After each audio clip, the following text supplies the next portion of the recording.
जय राधे कृष्ण। प्रिय दर्शकों, भगवान के भक्त, भगवान के प्यारे, भगवान के तत्व को यथार्थतः जानने वाले और भगवान के ही स्वरूप भूत प्रातः स्मरणीय पूज्य चरण संत महात्माओं की महिमा कौन गा सकता है।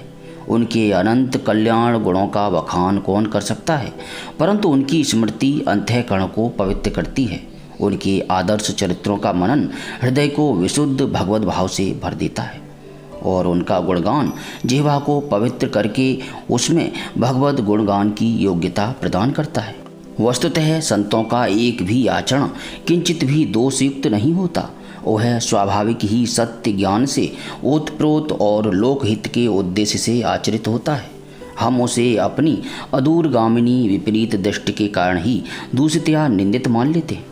प्रिय भाई बहनों, यदि समय हो तो भावुक कर देने वाली इस हृदय स्पर्शी कहानी को पूरा सुने, तभी हमें यह समझ में आएगा किसी सच्चे भगवत भक्त या सच्चे संत के द्वारा विपरीत आचरण भी हमारे कल्याण के लिए ही होता है। किसी एक नगर में राजकन्या का विवाह था। मंगल के बाजे बज रहे थे। उसी नगर में एक सिद्ध महात्मा रहते थे। महात्मा बाजों की आवाज़ सुनकर राज दरबार में गए।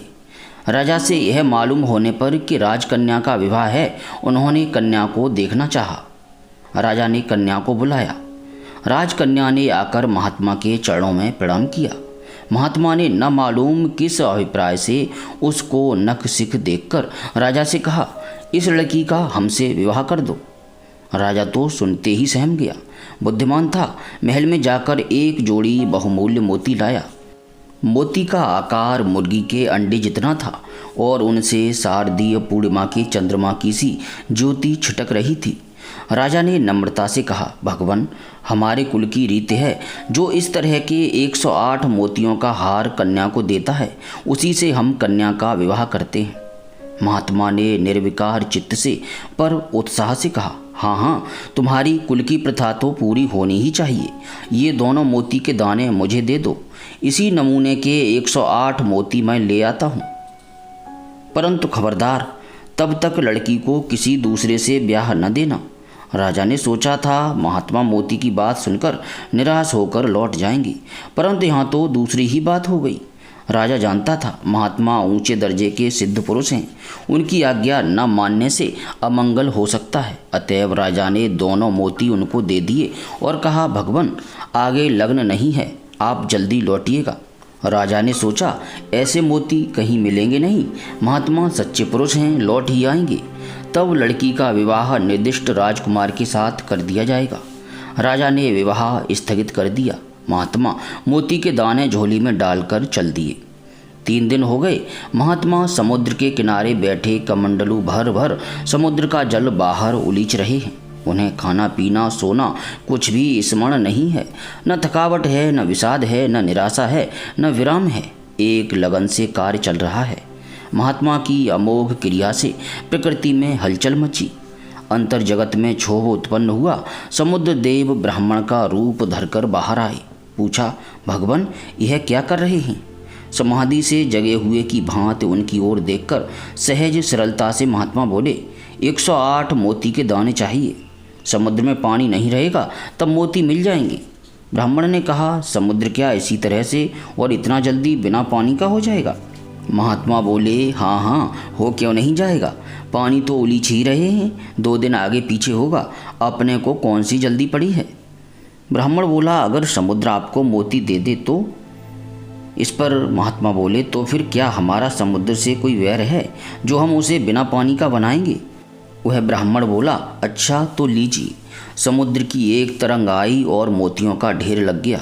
महात्मा ने झोली से दोनों मोती निकाले, उनसे ठीक मिलाकर 108 मोती चुनकर झोली में डाल लिए और चलने के लिए उठ खड़े हुए। ब्राह्मण वेशधारी समुद्र ने कहा, भगवान, कुछ मोती और ले जाइए ना। महात्मा बोले, हमें संग्रह थोड़े ही करने हैं, जरूरत थी उतने ले लिए, अब हम व्यर्थ बोझ क्यों ढोएं। महात्मा ने आकर राजा को बुलाया और पहले के 2 दाने समेत 110 मुर्गी के अंडे जैसे पूनम के चांद से चमकते मोती के दाने राजा के सामने रख दिए। राजा आश्चर्यचकित हो गया। महात्मा के परम सिद्ध होने का उसे पूर्ण विश्वास हो गया। उसने सोचा, ऐसे विलक्षण शक्तिशाली पुरुष से लड़की का विवाह करने में लड़की को किसी दुख की संभावना है ही नहीं, परंतु इनसे कुछ काम और क्यों न ले लिया जाए। राजा की एक दूसरे बड़े राजा से शत्रुता थी। वह राजा तो मर गया था, उसका छोटा राजकुमार था। इसने सोचा, शत्रु का बीज भी अच्छा नहीं, महात्मा के हाथों यह कंटक दूर हो जाए तो अच्छा। यह सोचकर राजा ने कहा, भगवान, मोती तो बड़े अच्छे आप ले आए, एक काम और है, अमुक राज्य के राजकुमार का सिर आने पर लड़की का विवाह होगा, ऐसा प्रण है। अतएव यदि हो सके तो आप इसके लिए चेष्टा करें। महात्मा ने कहा, अरे इसमें कौन बड़ी बात है, अभी जाता हूँ। महात्मा जी उस राज्य में गए, राजमाता से मिले। राजमाता ने महात्मा का नाम सुन रखा था, इससे उसने बड़ी अच्छी आवभगत की। इन्होंने कहा, माई, हम तो एक काम से आए हैं, तुम्हारे कुमार का हमें सिर चाहिए। हमने एक राजा से कहा था, अपनी कन्या का विवाह हमसे कर दो। उसने कहा है कि अमुक राजकुमार का सिर ला देंगे तब विवाह होगा, अतः तुम हमें अपने लड़के का सिर दे दो। प्रिय भाई बहनों, इकलौता लड़का था और वही राज्य का अधिकारी था। महात्मा के वचन सुनकर राजमाता के प्राण सूख गए, परंतु हृदय में श्रद्धा थी। उसको विश्वास था कि सच्चे महात्मा से किसी का कोई अकल्याण नहीं हो सकता। उसने कहा, भगवान, लड़के का सिर मैं कैसे उतारूं? आप इस लड़के को ही ले जाइए।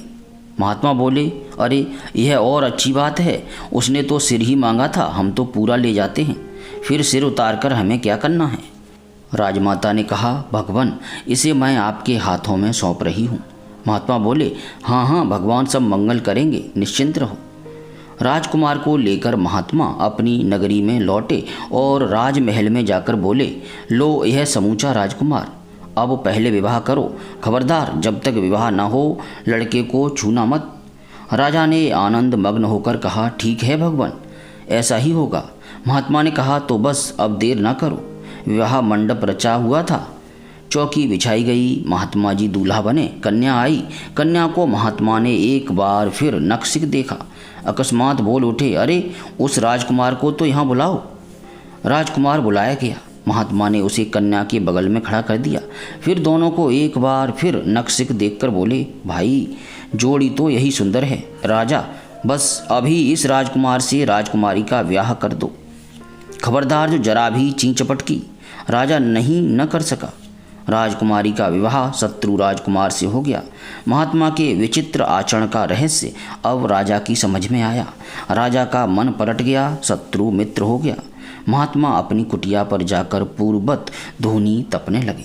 प्रिय भाई बहनों, इस कहानी से हमें यह मालूम हो गया कि संत पुरुष की क्रियाएं किसी अज्ञात उद्देश्य से बड़ी विलक्षण हुआ करती हैं। उनकी क्रियाओं से उनकी स्थिति का पता लगाना बहुत ही कठिन होता है। तथापि आजकल के ज़माने में जहां लोग नाना प्रकार से ठगे जा रहे हैं, विशेष सावधानी रखना ही उत्तम है। श्रद्धा और सेवा करके सत्संग करना चाहिए और जिन संत पुरुष के संग से अपने में दैवी संपदा की वृद्धि, भगवान की ओर चित्त वृत्तियों का प्रवाह, शांति और आनंद की वृद्धि प्रतीत हो, उन्हीं को संत मानकर उनसे विशेष लाभ उठाना चाहिए। अपनी बुद्धि जिनको संत स्वीकार न करे उनकी निंदा तो नहीं करनी चाहिए, परंतु अपने उनसे कोई गुरु शिष्य का संबंध नहीं रखना चाहिए।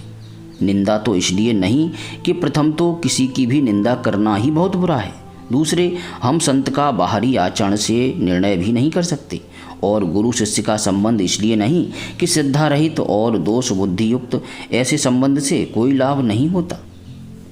वस्तुतः भगवान या भगवान के प्रेम की प्राप्ति ही मनुष्य जीवन का उद्देश्य है, और जो इस उद्देश्य में सफल हो चुके हैं वे ही संत हैं। अतएव इस संत भाव की प्राप्ति में ही मनुष्य जन्म की सार्थकता है। प्रिय भाई बहनों, हमें सभी को भगवान के प्रेम प्राप्ति के लिए, भगवत प्रेम प्राप्ति के लिए, भक्ति भाव को पूर्णतः जागृत करने के लिए अवश्य ही प्रयत्न करना चाहिए। यही हमारे जीवन का परम पुरुषार्थ है। किसी प्रकार की त्रुटि के लिए क्षमा चाहते हुए आप सभी से विनम्र निवेदन है कि अपने हृदय में गदा, शंख, चक्र और पद्यधारी भगवान श्री कृष्ण के शांत चतुर्भुज स्वरूप का स्मरण करते हुए प्रेम से बोलिए, हरे कृष्ण कृष्ण कृष्ण हरे हरे, हरे राम राम राम हरे हरे।